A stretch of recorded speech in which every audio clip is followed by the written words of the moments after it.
बरतिया से झाके झुके, हे करेलू छठ बरतिया से झाके झुके। हम तो से पूछी बरतिया ये बरतिया से केकरा लागी, हम तो से पूछी बरतिया ये बरतिया से केकरा लागी, हे करेलू छठ बरतिया से केकरा लागी, हे करेलू छठ बरतिया से केकरा लागी।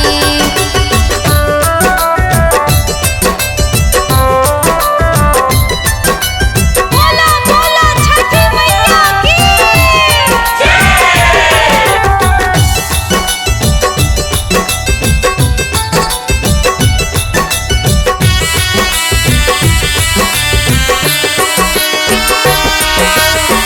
हमरो जे बेटा बा तोहरे ऐसन बेटा बा से उनके लागी, हमरो जे बेटा बा तोहरे ऐसन बेटा बा से उनके लागी, हे करेली छठ बरतिया से उनके लागी, हे करेली छठ बरतिया से उनके लागी।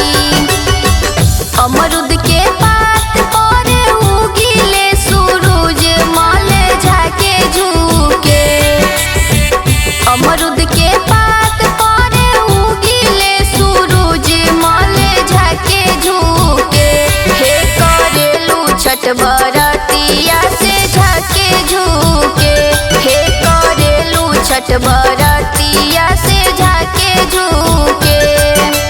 बोला बोला छठी मैया की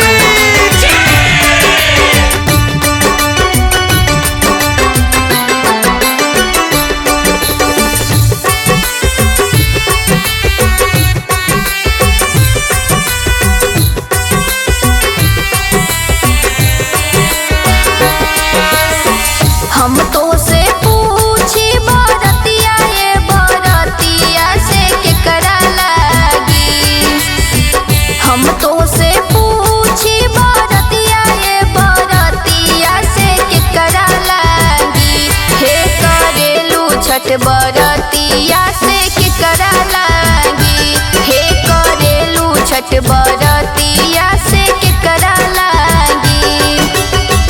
हमरो जे स्वामी तोहरे ऐसन स्वामी से उनके लागी, हमरो जे स्वामी तोहरे ऐसन स्वामी से उनके लागी, हे करेली छठ बरतिया से उनके लागी, हे करेली छठ बरतिया से उनके लागी।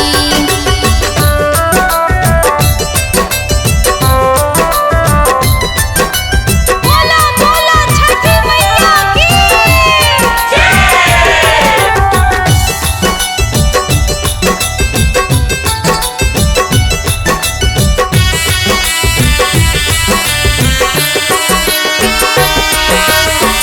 नारियल के पात पर उगिले सूरज मल झाके झुके, नारियल के पात पर उगिले सूरज मल झाके झुके, हे करेलू छठ बरतिया से झाके झुके, हे करेलू छठ बरतिया से झाके झुके।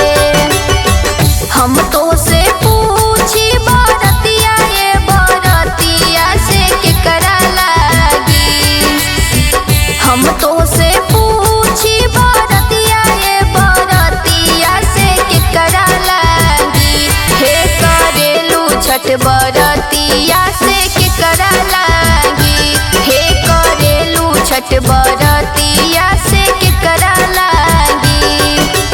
बोला बोला छठी मैया की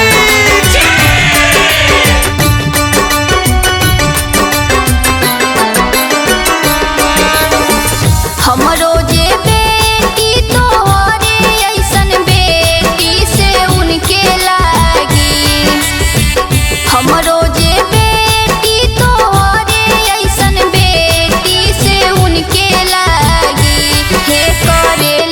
छठ बरतिया से उनके लागी। हे करेली छठ बरतिया से उनके